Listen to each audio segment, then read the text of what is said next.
This is Dr. Ron's Words of Wisdom. Words on leadership, goal setting, productivity, and a whole lot more. Just consider this your vitamin or supplement for your heart and mind. And however you receive podcasts, would you go back and subscribe to Dr. Ron's Words of Wisdom? And would you leave a rating and a brief review? And please tell your friends. It would be greatly appreciated. Today I want to talk about daily habits. As a matter of fact, someone has said that 90% of all of our success comes from your daily habits. Now, this will have to do with goal setting, which I'm going to get into in the next episode. But time, I hear people saying it all the time. I don't have time. I can't do that. I can't go there. I can't fix that. I can't be a part of this other because I don't have the time. Time is what we want the most. It's what we covet, as it were, but it's what we use the worst. Actually, that is a quote from William Penn. Time is what we want most, but what we use worst. Now, there was some surveys that have been done about folks at work determining what they believe to be their biggest time wasters during the day. And here, in no particular order, are the things that they stated. The first was meetings. And sometimes it's almost as if in the workplace we have meetings to plan more meetings. And whereas there is value in meetings, and I'm not for one moment trying to say that there isn't value in meetings, but there should be a reason for having them, an objective and an agenda, and we should stick to the task at hand. Meetings have a tendency to expand into whatever time is allotted for them. It's one of the reasons I'm a big fan in having stand-up meetings. And when you have a stand-up meeting, there's not a lot of time to waste, and you get to the point and you do so. One of the things that used to always go through my mind when I was in meetings was the fact that I'm receiving more work to do, and I already have work to do. So a meeting has to have a purpose, and there is reasons. There are many good and valid reasons to have meetings, but don't just have meetings for the sake of meeting, or just keep meeting because it's the way we've always done things. People were polled and said this is some of their biggest time wasters in their day. Another is interacting with coworkers, talking and socializing, and even sometimes stretching the lunch hour out a little bit. Now, it's nice to interact, and we are social beings, and we do need to interact with people. We were built for relationships, but you have to quit talking at some point and get back to working. So many feel that the interactions that they have with their coworkers are some of the ways that they've wasted their times. Another time waster that people have identified is email. So much of our email is unnecessary. We've subscribed to lists in a weaker moment, and you just need to go in there and unsubscribe to a lot of those things, or get one of the many programs and apps that will help you to manage your email. One of the things that you really need to do is clean out your email box. I come across people who have hundreds and thousands of emails still in their inbox. You need to get that inbox down to zero. You need to deal with the material, either delete it, respond, or unsubscribe. Another time waster that has been identified is the fact that when you're doing an internet search for a program, a project, something of value, but it's easy to go down rabbit trails and to get sidetracked and to come across a neat website, and before you know it, you've not just wasted minutes, you've wasted hours. But if we get back to if success comes from our daily habits, have you really done an inventory anytime recently as to how you really spend your time and what habits you have developed?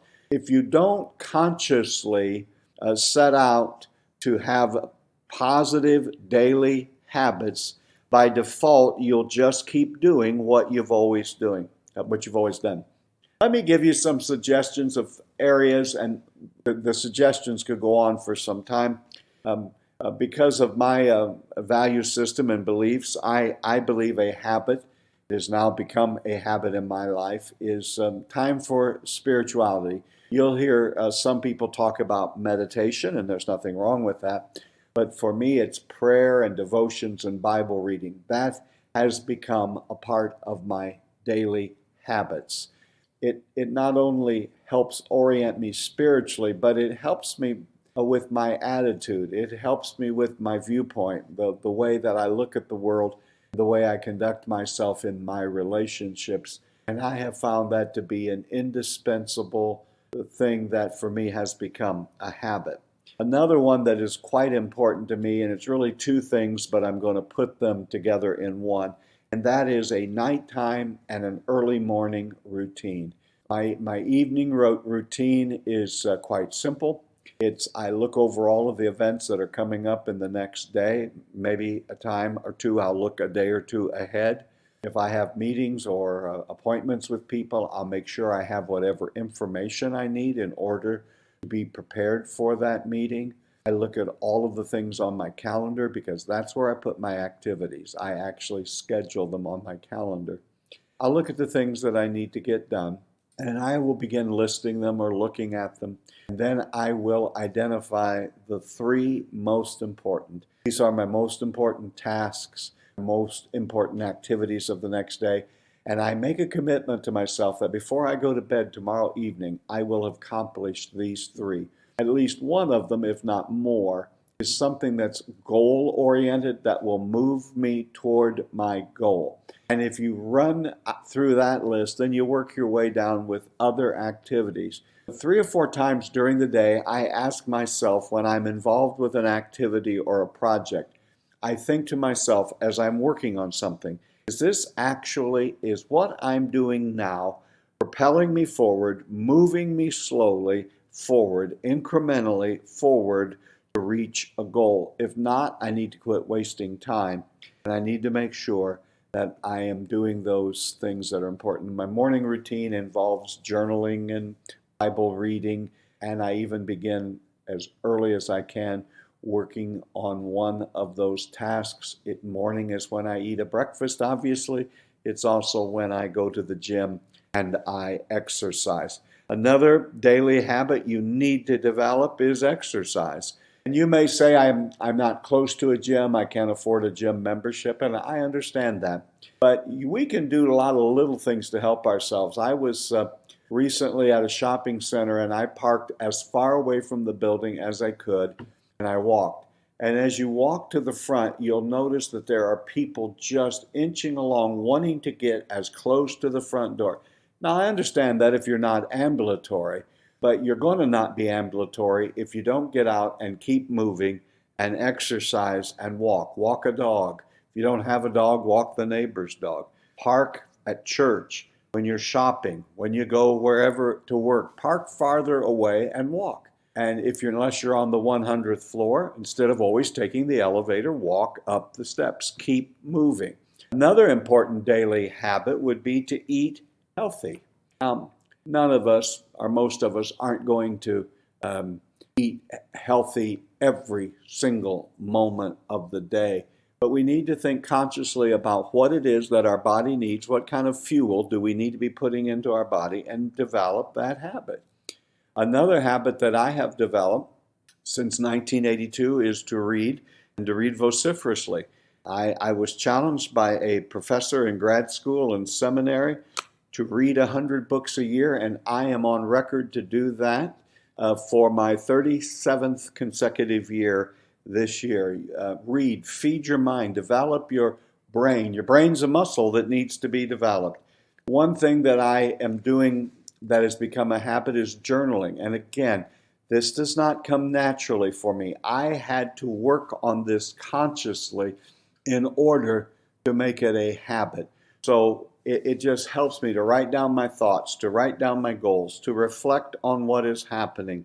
It's really, really an important habit. I think it's an important habit to develop, to have a growth and or a positive mindset. There is so much negativity in the world, so many things that could cause one to just give up, to be negative, but read literature that will feed your mind and your soul. Just make up your mind that you're going to be positive. You're going to look at the best situation out of all circumstances. You can't help the circumstances and the facts of life that you are facing. You can't change the past. You can't even change mistakes and things you've done in the past, but you can change your viewpoint today, and you can make a difference today that I am going to live with a growth or a positive mindset. I heard some time ago someone talk about that most of us really don't breathe properly or breathe deeply. And I have found that to be a very relaxing exercise. As a matter of fact, when I get done with my evening routine, which I told you involves preparing for the next day, it also involves some prayer, meditation, and Bible reading.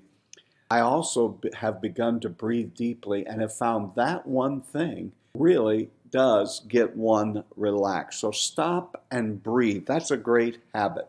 Let me tell you another habit that is important, is smiling. Once in a while, if you just look into the faces of people, even happy people, we don't realize that we are not naturally, many of us, smiley.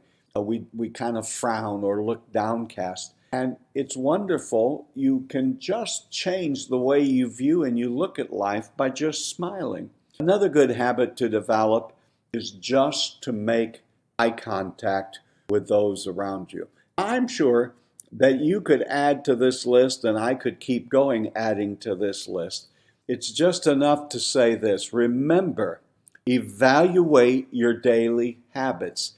It is your daily habits, what you do daily, that will produce 90% of your success. You want to be successful, you want to accomplish things in your life, start by changing your daily habits, and then other changes will begin to happen.